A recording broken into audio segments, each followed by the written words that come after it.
গ্রামে কিছু ফকির মিসকিনকে দেখা যায়, তারা খুব অসহায়।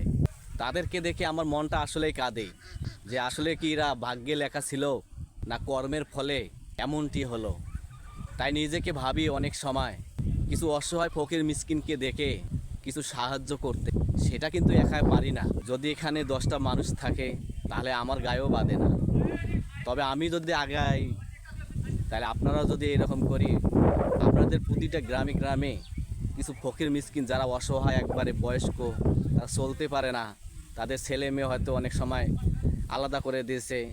এটা তো হয়ে যায় আমাদের বাংলাদেশে, সবচেয়ে এটা এখন বেশি চলতেছে। তাই বলতেছি, যারা বেশি অসহায়, নীরব, বাপের বয়সী, মায়ের বয়সী, যদি কিছু পারেন তাদেরকে একটু সাহায্য করার হাতটা বাড়িয়ে দিন। আপনার সামর্থ্য মতো আপনি দেবেন, জোর করে কখনো কারো দেবেন না। আপনি যতটুকু পারবেন ততটুকুই দেবেন। এটা আমিও চেষ্টা করতেছি। আমিও কিছু ফকির মিসকিনকে এভাবে সাহায্য করার জন্য উদ্যোগ নিচ্ছি। তবে একা হবে না। যদি আপনারা আমার পাশে থাকেন বা আপনারা যদি করেন, আমিও আপনার পাশে থাকব।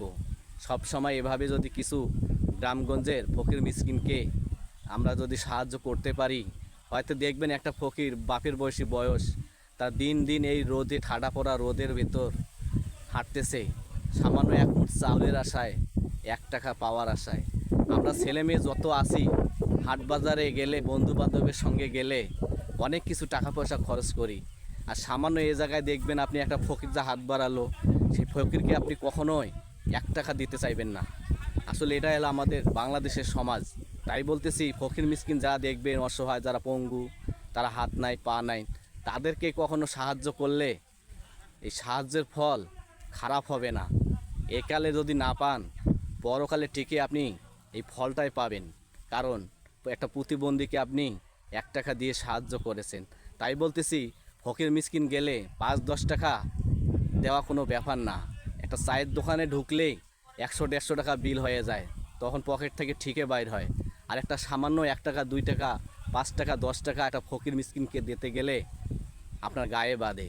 তাই বলতেছি, ভাগ্য যে কখন কার কোন দিকে নিয়ে যাবে কেউ কখনো বলতে পারে না। তাই এভাবে কিছু অসহায় মানুষদেরকে সবাই যদি আমরা সাহায্য করতে পারি, তাহলে এর জন্য আল্লাহ সবচেয়ে বড় খুশি হবে। যেহেতু বাপের সেবা আমরা এখন অনেক মানুষ করতে পারি না, মায়ের সেবা কখনো বউ দিয়ে করতে পারি না, কারণ চাকরির জন্যে, টাকার জন্যে আমরাও ঢাকাতে আইছি গার্মেন্টস বা কোনো চাকরি বাকরি করতে। তাই বলতেছি, আপনার যতটা কষ্ট হয় মনে করে দেখেন, এরকম আপনারও মা বাপ, আমারও মা বাপ, কার যে কত মা বাপ এভাবে দিনের পর দিন অন্যের বাসায় চেয়ে চেয়ে খাচ্ছে। এটা তার হয়তো কর্মের ফল, ভাগ্যের হয়তো ফল না। আল্লাহ কখনো কারো ফকির মিসকিন বলে দুনিয়াতে পাঠায় না। হয়তো তাদের কর্মের ফলের কারণে তাদের সাজাটা এভাবেই আমরা দুনিয়াতে দেখি।